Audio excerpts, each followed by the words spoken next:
काशीगढ़ गाँव के पार भैया जिहा बसे दरबार होरी बेगदाई तोला कैथे झोंकेले मोर प्रणाम हरियर हरियर भैया दिखते हैं ये दाई के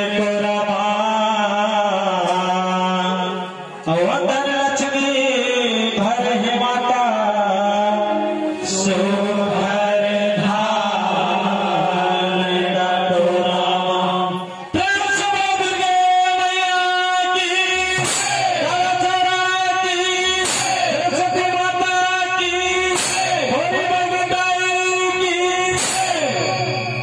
सब सके जो भैया माँ भगवती लगा तो सुंदर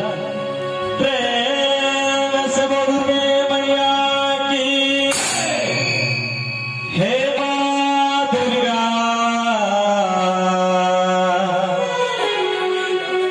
हे माँ दुर्गा हे माँ चंडी जय माँ माता दाइयो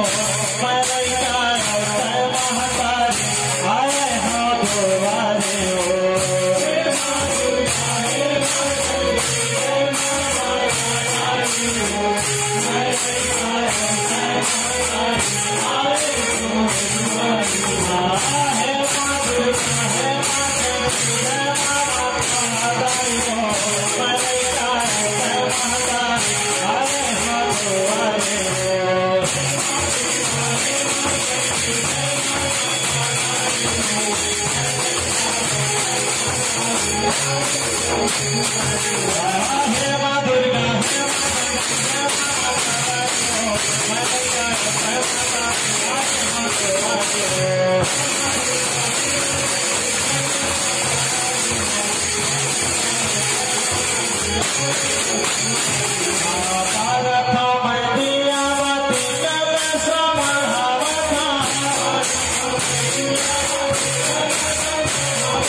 दुर्गा काली नावल के जामा में गिरावा था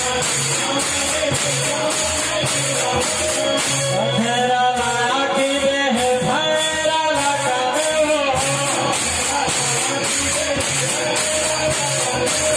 जैसे के गवैया दाई सुगर दे बेगा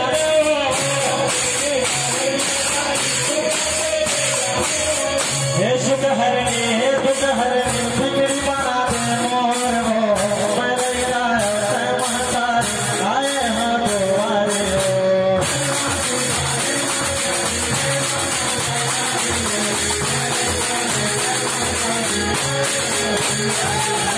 हे माँ दुर्गा हे माँ